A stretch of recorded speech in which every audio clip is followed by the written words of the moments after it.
Selamat malam Bapak Ibu dan jemaat yang terkasih. Tiba saatnya kita akan bersama-sama memulai persekutuan tengah minggu pada malam hari ini. Sebelumnya saya akan mengajak Bapak Ibu kita berdoa bersama-sama. Mari kita berdoa. Kami mengucap syukur dan terima kasih Tuhan untuk penyertaan Tuhan yang luar biasa di dalam kehidupan kami hari lepas hari yang sudah kami lewati. Dan pada hari ini Tuhan, kami bersama-sama akan mengikuti persekutuan tengah minggu. Kiranya Tuhan memberkati persekutuan tengah minggu pada malam hari ini dari awal hingga akhirnya. Biarlah melalui puji-pujian nama Tuhan dipermuliakan, dan biarlah melalui firman Tuhan kami semakin dikuatkan dan semakin diberikan yang terbaik di dalam kehidupan kami. Terima kasih Tuhan, ini doa kami dalam nama-Mu, kami sudah berdoa dan mengucap syukur. Amin. Mari Bapak Ibu, saya mengundang Bapak Ibu semua, kita akan memuji Tuhan dari Kidung Jemaat nomor 10, bait yang pertama sampai dengan yang ketiga. Pujilah Tuhan Sang Raja.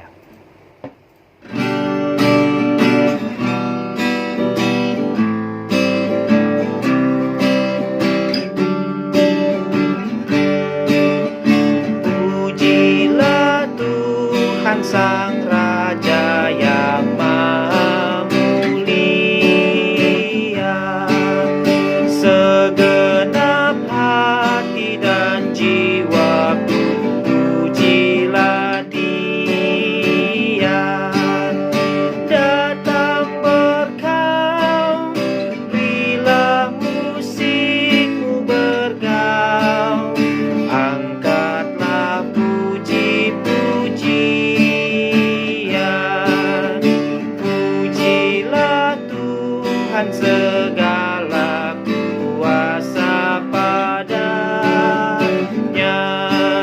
sayap kasih-Nya yang aman mendukung anaknya.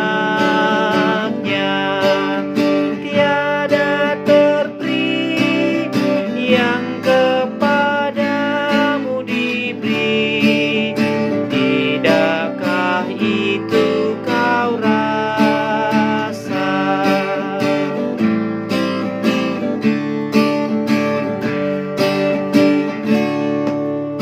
Pujilah Tuhan yang bijak mengubah tubuhmu, dalam kasih-Nya seluruh hidupmu tertuntun.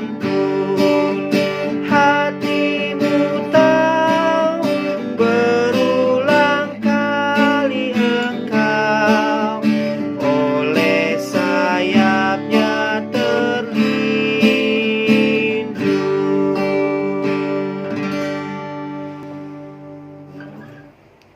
Mari Bapak Ibu, kita akan mendengarkan firman Tuhan yang akan dibawakan oleh Bapak Pendeta Gunadi.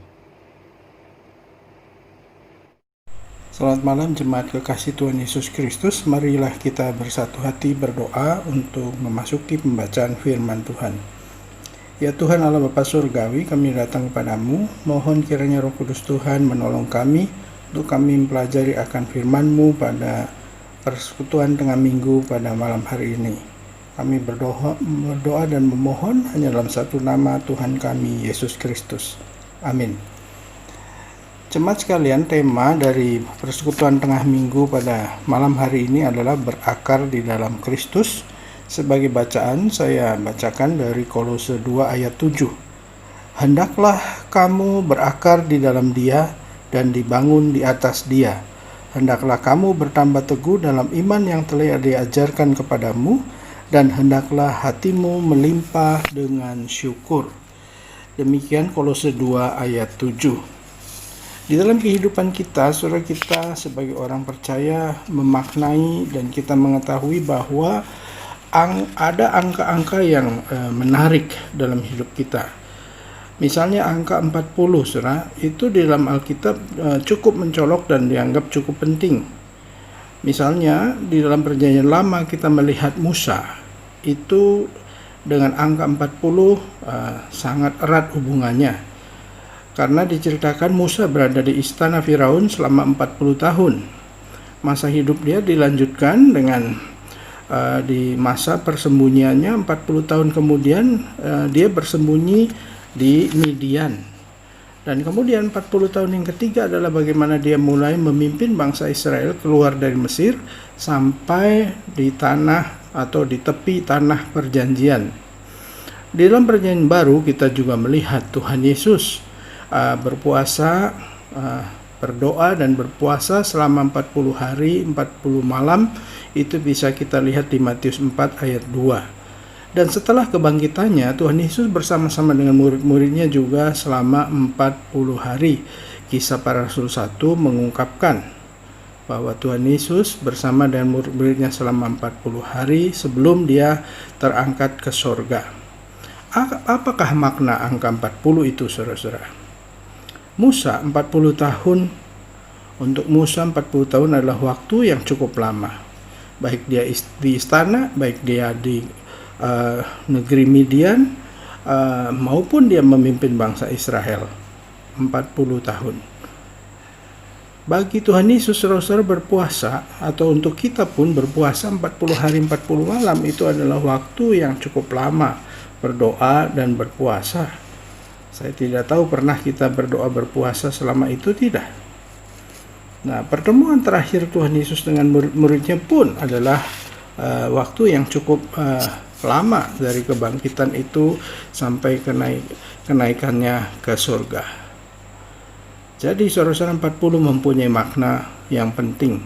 Untuk kita sebagai manusia, saudara-saudara, umur 40 tahun itu adalah boleh dibilang masa-masa yang kritis, saudara-saudara.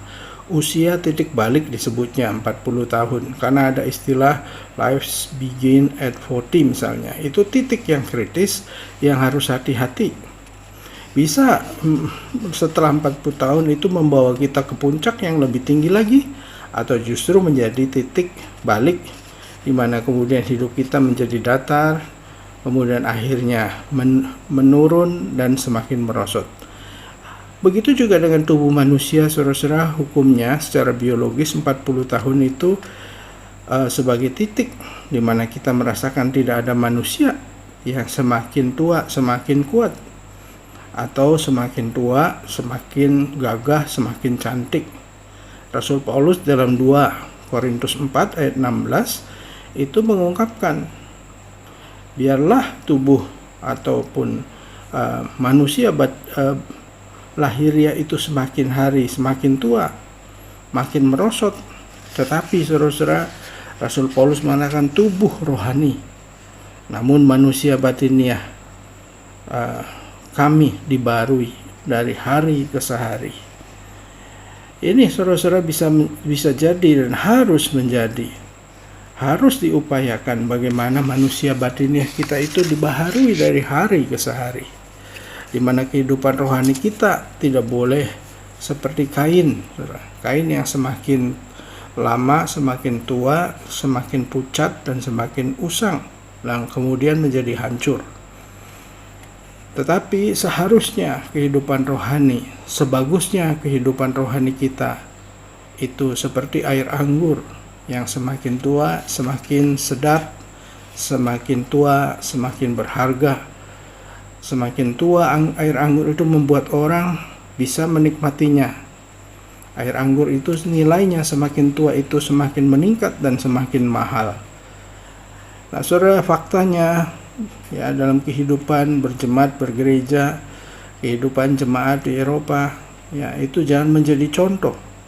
Ya seperti kehidupan orang Kristen di Eropa, banyak negara-negara Eropa, saudara-saudara, di mana gerejanya, gedungnya semakin lama semakin tua, usianya ratusan tahun, bahkan ada yang lebih dari 1000 tahun. Ya harus diakui, semakin banyak gereja yang makin pudar, di mana semakin pucat dan semakin usang. Gedung-gedung gereja di Eropa kosong, saudara-saudara, hanya menjadi objek turis untuk foto-foto, sedangkan umatnya tidak ada. Gereja kosong, bahkan banyak yang ditutup, banyak menjadi gedung teater saja. Jangan seperti itu, tetapi sebaliknya, seperti yang dikatakan oleh Rasul Paulus, di mana Rasul Paulus mengatakan, bolehlah manusia lahiriah semakin tua, namun hidup batiniah kita semangat kita, ya, vitalitas kita, kreativitas kita terus diperbaharui dari hari ke hari. Kalau kita mau seperti air anggur yang semakin tua, semakin lama menjadi orang Kristen, menjadi semakin berkualitas, maka ada usaha yang harus dilakukan, harus diupayakan. Semakin tua, semakin lama kita harus menjadi semakin berakar di dalam Kristus, semakin bertambah ke arah Kristus dan semakin berbuah untuk Kristus. Saudara, akar begitu penting dalam kehidupan sebuah pohon, tetapi sering tidak diperhatikan. Mengapa? Karena dia ada di dalam tanah. Dia tidak kelihatan. Yang kelihatan hanya batang, daun, ranting, barangkali saudara-saudara. Akar itu sebenarnya memungkinkan segala tanaman hidup. Akar itu menjadi sesuatu yang penting. Hanya kalau kita tetap berakar di dalam Kristus, kita akan menjadi orang Kristen yang hidup. Kalau tidak berakar dalam Kristus, saudara, maka kita akan merana, akan kering, dan akhirnya mati. Orang yang berakar dalam Kristus yang digambarkan seperti dalam Mazmur 1 ayat 3, seperti pohon yang ditanam di tepi aliran air yang menghasilkan buahnya pada musimnya, yang tidak layu daunnya, apa saja yang diperbuatnya berhasil. Bagaimana kita bisa berakar di dalam Kristus, saudara-saudara? Kita harus semakin dekat dengan firman Tuhan. Kita harus hidup di dalam firman Tuhan. Kita harus bergaul akrab dengan firman Tuhan. Kita bukan hanya mendalami firman Tuhan, tetapi kita mempraktekkan firman Tuhan. Jangan kita hanya menjadi pendengar saja, tetapi menjadikan firman Tuhan itu untuk terus bertumbuh dan bahkan berbuah. Karena Tuhan Yesus sendiri mengungkapkan yang berbahagia dalam mereka yang memelihara firman Tuhan di dalam kehidupannya. Berakar dalam Kristus, saudara-saudara, akan menjadikan hidup beriman kita menjadi kuat menghadapi berbagai masalah, berbagai angin, badai kehidupan yang bisa datang dan menerpa kita. Maka berakar dalam Kristus menjadikan kita menang dan kita terus dapat berjalan bersama dengan Tuhan Yesus melewati setiap tahap kehidupan yang susah sekalipun. Semoga kita terus bisa berakar di dalam Kristus. Berakar di dalam Kristus berarti kita hidup di dalam firman Tuhan dan menjalani hidup ini dengan firman Tuhan setiap hari.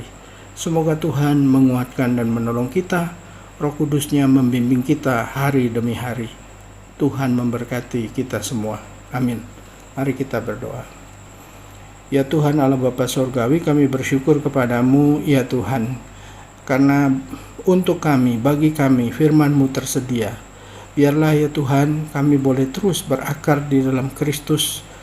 Biarlah kami boleh terus bertumbuh di dalam Kristus dan semakin hari semakin memuliakan nama Tuhan dengan menjadi pelaku firman-Mu ya Tuhan. Hanya dengan mendalami firman Tuhan, hanya dengan menjadi pelaku firman Tuhan, kami terus dapat berakar di dalam Kristus Tuhan, sehingga kami menang menghadapi berbagai pergumulan hidup kami. Sempurnakan apa yang kami pelajari dan dengarkan ya Tuhan. Biarlah kami semakin hari boleh semakin bertumbuh ke arah Kristus, semakin memuliakan nama Tuhan. Di dalam Tuhan Yesus Kristus kami bersyukur dan berdoa. Amin. Bapak, Ibu, dan jemaat yang terkasih, tiba saatnya kita akan menutup persekutuan tengah minggu pada malam hari ini. Kembali saya mengundang Bapak, Ibu, dan jemaat yang terkasih, kita bersama-sama memuji Tuhan dari Kidung Jemaat nomor 356, bait yang pertama sampai dengan yang kedua. Tinggallah dalam Yesus.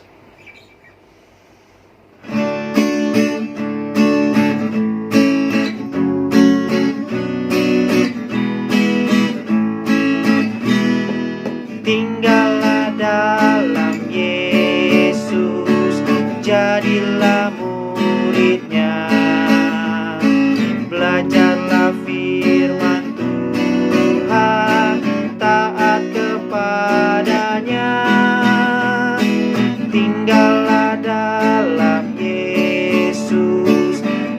nyatakan kuasa-Nya. Dialah pokok yang benar, kitalah rantingnya.